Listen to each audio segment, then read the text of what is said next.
had a few requests for a video on hyperawareness of breathing, and so here are some thoughts on it and recovery methods for it. Remember, I'm coming from an ACT and ERP and other therapies as well, but an integration of those approaches. So this is just one perspective, and obviously you should be working with a therapist if you're really struggling with this and talking through the methods with them. But many people have either completed therapy or may not be able to access therapy, and so here are some ideas of things we can use in recovery and things that have helped me and things that help clients I work with. It's relevant to any hyper-awareness, so we've got to try and get away from like this version of OCD is different from everything else and think more at the pattern and process level, and really we could be talking about any hyper-awareness here.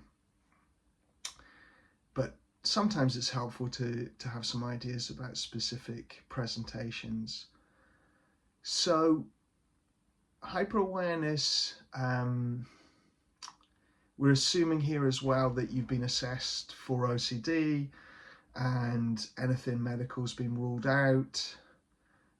If you're struggling with OCD, that might even be triggering. So but we got to put that caveat in, because sometimes people do have issues with breathing, and we don't want to assume every single case is without that part. I wanted to talk about different versions of it first. So you have versions that are with hyperawareness are more neutral, and a lot of the textbooks they talk about neutral hyperawareness. I think it's worth acknowledging often it's not neutral, and something like the breath can be very uncomfortable, or it can have fear, health anxiety and other things associated with it. So there's a neutral version of this where we just become aware of this automatic function of breathing that normally takes care of itself, and we start to be just aware of the flow of it. It might be annoying, distracting, it's neutral. We're not particularly worrying about the health aspects, or if there's any other element to it other than that it's distracting us from the life we want to lead. And I find clients with this sometimes have perfectionism, and they want to avoid any uncomfortable feelings in life, and there can be this sort of perfectionism around experience. And it's worth noting that people who don't struggle with this often don't have such high perfectionism, and are often more accepting of mild discomforts, headaches, aches and pains, itches, things like that. So it can be people that on the one hand have more sensitive nervous systems and sensory experiences. So I want to acknowledge that too. I'm not saying people are making this up and it's always like you've got to just put up with it. Sometimes people do have louder nervous systems, louder, more aversive, uncomfortable stuff going on. But then sometimes it's more, we have perfectionism and we're wanting to just be free of anything that's distracting ever. So it's worth understanding where you are. You might be somewhere where breathing is just more aversive and there's panic in it and anxiety and breath hunger, and there are really uncomfortable stuff and it's just very loud.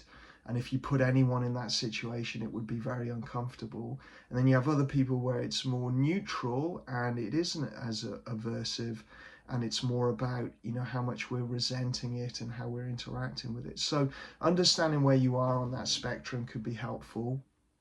You can have versions where people are experiencing stress and anxiety symptoms and then becoming hyper aware of them. And people without this OCD can feel aware of their breath. People in chronic stress will often feel like they can't catch their breath and there's a tightness in their chest. And a lot of people have anxiety here.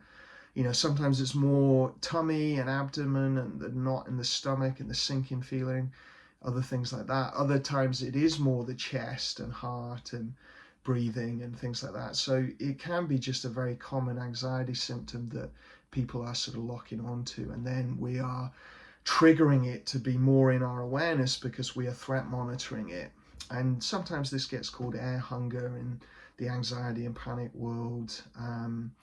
And panic, yeah, panic is not always very fast, rapid breathing. Sometimes it is this feeling of suffocation and choking. So there can be real overlaps here between OCD and general anxiety and panic and somatic anxiety, things like that. We can be anxious that it is a health symptom. So for some people, there is a health anxiety component. There was for me. I actually had all of these versions of it.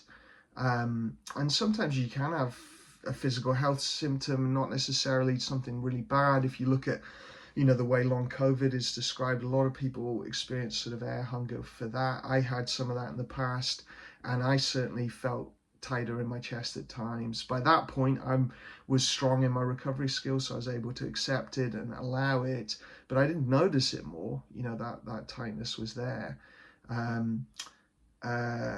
Social situations, we can be scared that we can't function as well. Other people are going to notice. We can't talk as clearly. People are going to pick up that we're anxious and judge us. So there can be this link to social anxiety. We can talk very fast when we're socially anxious. We don't want to have any gaps. We almost don't feel like we deserve the spotlight, so we sort of rush through what we're saying. Or we're used to people being very critical and judgmental and talking over us, so we trying to rush our words out to try and be heard. So it can interact with this stuff. We can be hyper fixated on how we sound and what our breath is like as we're talking. And so there's lots of ways it interacts, and it isn't just one thing. There isn't just one type of hyper awareness with breathing. So I think understanding your presentation and what it might be hooking into. Is it more neutral? Is it an anxiety symptom? Is there a health anxiety component? Is there a social anxiety component? Understanding all of that, then you know where to where to target your ERP, your skills, etc. There can be it can be worth identifying what are the core fears here. So is it that I'm afraid I'll be aware of this forever? It will be very distracting. It will make me very unhappy, ruin the way I can function. And ultimately the core fear is about an unhappy life and unhappiness. Or is it a health anxiety core fear where we're afraid, there's some sort of underlying illness and we could be, dying or something like that. So it's worth identifying that. And it's also worth identifying if there is any trauma in your history here. And this could be that you just had a very distressing panic attack as a child and couldn't breathe, and there's some of that in there. Or sometimes people have had suffocation experiences. You, as a baby, were sick and couldn't breathe, or you've had I had experiences like I had a swimming experience where I was sort of trapped under the water for a bit and had to be pulled out, and at times I've noticed that memory is in it. And there can be other things like that. I had some medical treatments as a child. That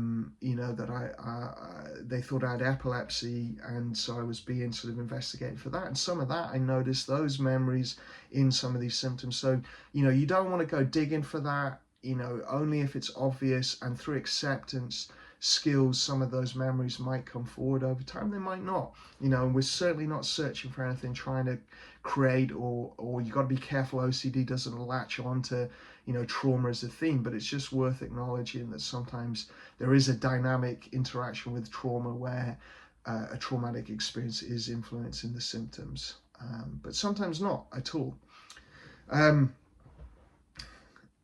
In society, there is so much information about breathing now. Breathing is portrayed as this elixir for stress management, anxiety. I like a lot of the podcasts that are out there by these sort of high performing individuals, and they get very interested psychologists on and things, and I won't name any names because I don't want to single anyone out here, but there are so many times where long exhales, box breathing, breath training, breath practice, various popular methods, some with controversial figures behind them and things now, and but essentially these sort of methods get portrayed as like a very simple Valium for anxiety. And I think sometimes they can be for stress, mild anxiety, individuals who don't have anxiety disorders where they've really become very anxious of the experience of anxiety and everything's turned inwards. Yeah, sometimes people can breathe and calm themselves. Sometimes athletes can do that before they perform. Frontline responders, military and things sometimes can use breathing to regulate anxiety. I mean, interestingly, if you speak to those individuals, they're not often describing it like an off switch or like something that will necessarily always bring anxiety right down, but they just find that, you know, I would interpret it as it's like an anchor that carries them through it, and it might have a mild physiological benefit, but it's certainly not an off switch and a controller. I don't think there's any research that really confirms that the breath is always this dial for anxiety and stress that brings it down. I think it can be helpful to some individuals with some presentations of stress and anxiety. So that gets into us. We think, there's this sort of golden bullet, and we might have had that message from being very little that, take a deep breath and this sort of thing you've been told. So we've got to be careful with that information. Now, it doesn't mean we can discount it all either. Certainly breath practice could be helpful outside of these very anxious moments, and certainly when you're in hyperawareness OCD about breathing, except if you're doing it as ERP, I would say you probably want to leave all that stuff alone until you have more acceptance of this feeling, more ability to not hyperfixate and monitor it, and then you could revisit those stuff. I mean, I've done breath practice at times, and I still might include it when I do some relaxation practice, and I'm never doing that to control anxiety. I'm doing that because it feels good and it's just a nice baseline practice, but I don't do it in response to anxiety and OCD symptoms or anything like that.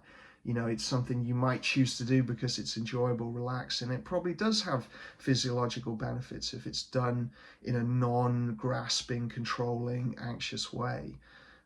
So also in the CBT world, some of the protocols and books will talk a lot about hyperventilating, and that we can have low levels of hyperventilation going on with anxiety, that we are sort of holding our breath or breathing very shallow, or breathing in our chest, and over time the oxygen's going high and the CO2 is low, and that balance isn't quite right, and we get these hyperventilation symptoms. And they might talk about you want to either extend the exhale or actually do shallow breaths that you slow down. And in some protocols there is deep abdominal breathing for panic, in trauma therapies like prolonged exposure. And again, I would just take this all with a pinch of salt, and you can try things out, and if something's helpful, great. And it might be that it's helpful in a certain situation, but often with hyperawareness OCD, none of this stuff is helpful. And there is research that shows anxious people might have a higher sensitivity to suffocation. So we might be experiencing mild hyperventilation that is not bad for us in any way, and then it's like our threat system detects it more, and then we get more anxious about it than your average person who might be equally experiencing sort of breath hunger type stuff and they're not even noticing it. But for me, the best thing has been leaving that all alone and really not doing anything with breathing. Sometimes if you are holding your breath, you can relax it and try to let it, breathe. Certainly if you're having a panic attack where the breath is out of control, there can be a place to sort of slow it down. And for some people, panic does respond well to shallower breathing and, trying to stop the rapid in-breath of oxygen that's making the system wrong. So you can play with all of that stuff. But for me, actually, I found the best thing is to not do any of that stuff in response to anxiety or hyperawareness OCD, actually just to get better at accepting the feeling of tightness and tension and allowing it to be there and engaging, in life. So you can play with some of those ideas. Certainly don't see them as elixirs. and off switches, and take it all with a pinch of salt. And advice that might be relevant to people who are high performing individuals with low levels of normal anxiety might work well there, and not work for people with anxiety disorders and more severe anxiety and OCD and hyperawareness OCD. So take it all with a massive pinch of salt, and leave it alone would be my advice until you're doing better with the OCD side of this. You want to identify what the compulsions are. There's often attentional compulsions that we are checking, is it still there throughout the day? We might be monitoring when we feel it. Our attention is very narrowly focused on it and really hyper aware, like the OCD theme says. We might have rumination, mental compulsions. We are worrying about it. We're predicting how it could go wrong and ruin our life and what it might mean health-wise, and other types of worries. We might also be ruminating, why am I having it? What's going on? How can I get rid of this? And there can be a lot of resentment. We might be really churning around, like, how unfair it is. I don't want this. This can get very, very extreme. I've had individuals where they're having suicidal ideation because they're resenting it so much.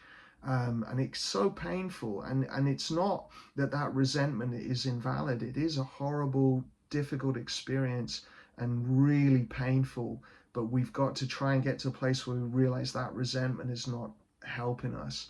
It's natural to feel anger and frustration and grief about what it's taken away, and to feel that, but to churn it round as resentment will only harm ourselves. It will only keep more focus on the hyper awareness and make it harder to recover.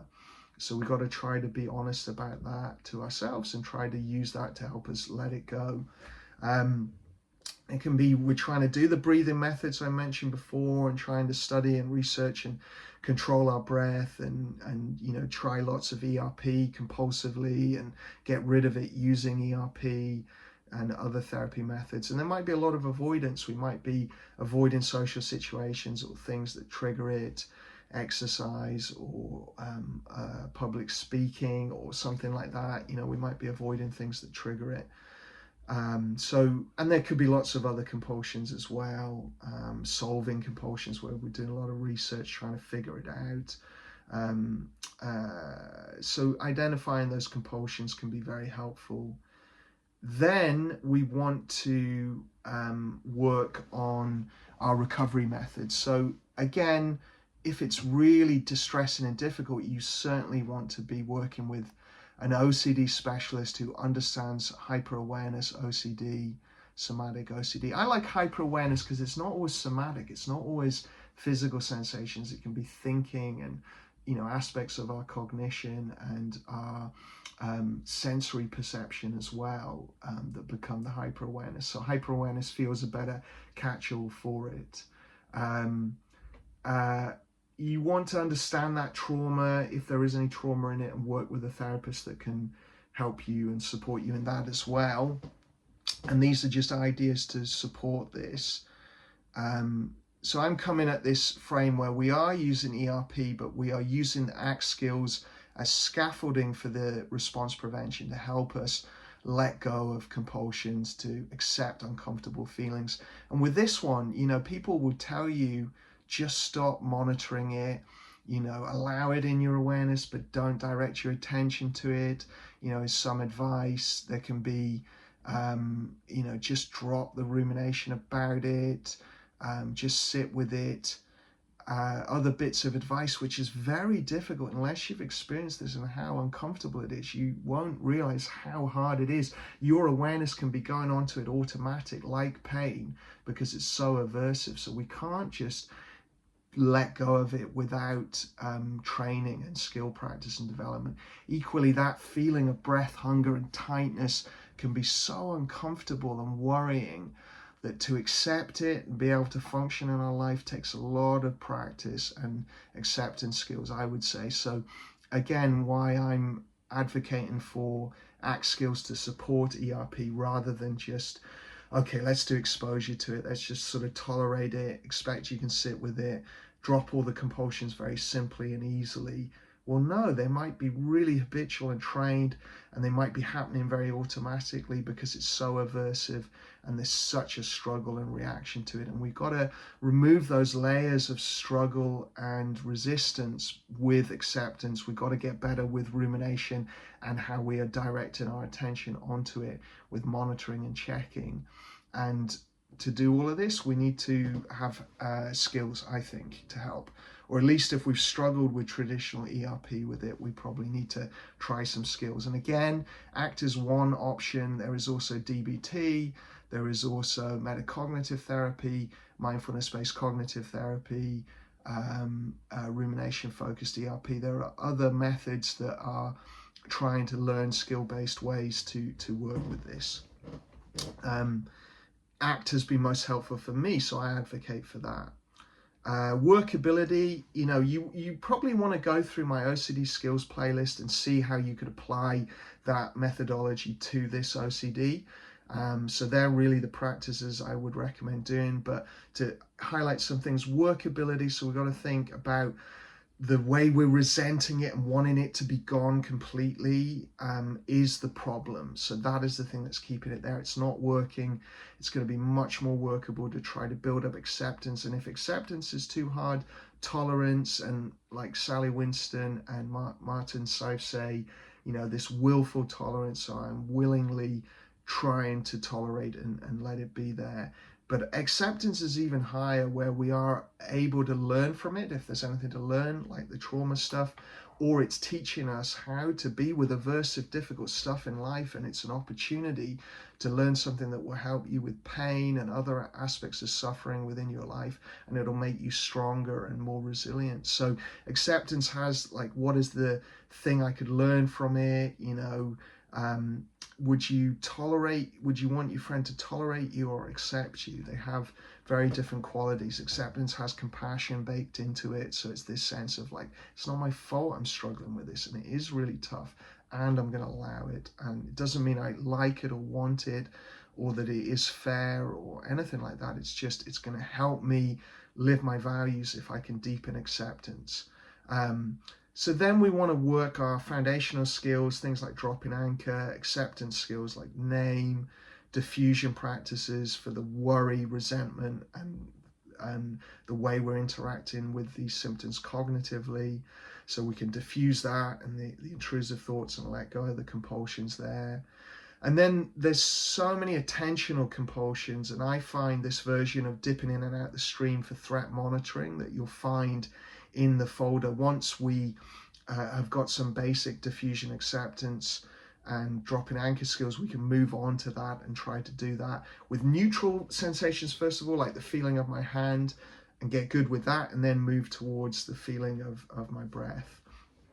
Now, if you're in crisis and overwhelm, obviously you want to work with a therapist, but you probably don't want to go towards this. You want to work the skills we have here for dropping anchor for overwhelm and building up behavioral plans so that you keep functioning and doing values-based actions throughout the day, and you develop your skills in the moment using dropping anchor for overwhelm, not really turning towards these sensations until you build a bit more acceptance. And then once you've done that, then doing the dipping in and out the stream, the acceptance of the feelings, building up these skills before then moving towards ERP. And ERP, there's lots of really great ideas out there. Lots of people have talked about ways of doing ERP, and you might like look at how other people do it. John Hirschfield has great stuff in his workbook, and Stephen Phillipson has talked about this, and lots of good ERP there. I like the values-based stuff of going into the situations that trigger it and practicing our skills and trying to increase acceptance as we engage. So as we're talking to people or we're doing things that might trigger it, we're trying to really accept that uncomfortable feeling, as much as we can. 0 to 10 scale, pushing it up from a 5 of tolerance to 6, 7, 8, 9, 10, and full engagement, getting that up to a 10 as well, or at least above 50% engagement, really being focused on what we're doing as best we can. But then you could do things like physical exercise. There's interoceptive exposures where you bring it on by holding your breath or hyperventilating, and then practicing the ACT skills. In this version of ERP, you kind of hold your breath for a few seconds, whatever's comfortable, assuming you have, no medical issues that make these things difficult, and then practicing, the values-based ERP practices on this channel with that as the trigger, or breathing really fast and getting a bit of mild hyperventilation going, doing it that way. I would work with a therapist if you're in doubt with any of this stuff, for sure. Physical exercise, go and get out of breath, run, do things that do get you out of breath, and then practicing the skills, stopping and doing, firstly full dropping anchor, then briefer, acknowledging the thoughts and feelings, engaging, and then the final level of ERP, you're really using the ACT skills responsively as you're exercising, as you need to, as you catch the rumination going or the struggle and aversion to feelings, you bring in the acceptance skills. So look at my values-based ERP videos and you really get a sense of that and the different levels of that. You can set alarms, you can focus on your breathing, and you could do some of the popular breath practices, some of the long exhales, box breathing, physiological sighs. That could be an ERP that you do for a short period of time, and then you practice skills in response to that to stop the mental compulsions, let them go, the attentional compulsions of checking and monitoring. You might do ERP to the obsessions, what am I worried about or resenting here? What if this goes on forever and ruins my life? Or this is awful, I can't handle this. Or, this is a health symptom and I'm unwell. Or whatever the intrusive thought might be, you might do exposure to that. Again, you can follow the values-based ERP protocols to see how I do that. And, my approach to that, where we're bringing the ACT skills into ERP. You might do core fear exposure to that sort of image of it ruining your life, or other core fears there. But again, probably working with a therapist to do that is going to be best. The response prevention is really the key. Life will often be the exposure for this, and it's learning to let go of the threat monitoring, checking, resenting, worrying, researching, avoidance, whatever the compulsions are, and deeply engaging in life with a high level of acceptance, or at least tolerance to begin with. And that was what helped me the most, really learning to accept this, learning to talk and feel breath tightness, to feel anxious and feel breath tightness, and having a realistic recovery expectation that means it's not going to go completely. It's normal to feel tight chest. I feel it still when I'm anxious. And it's normal for it to come into awareness, and like any OCD, you're still going to have some intrusive thoughts at times, so some awareness of this. But we want to have high expectation that if it's there, I can feel it, I can go a whole day with it. That's how I feel. If it's there, I can go a whole day with it, and I'll use these skills all day. And then if it's gone and I'm really feeling comfortable in my breath, it feels nice, I'm not even aware of it at all, well, great, I can live in either of these modes, and then you're going to have the most resilient recovery over the long run. So people get tripped up when their recovery expectation is no awareness of the hyper-awareness, because that is the disorder, that's the problem. That tells our brain it's an issue, something to scan and track for and monitor, and then we get more of it. So really, acceptance for me is the key. Very hard to do, need a lot of self-compassion there. And working this is a practice, it's something you develop over time.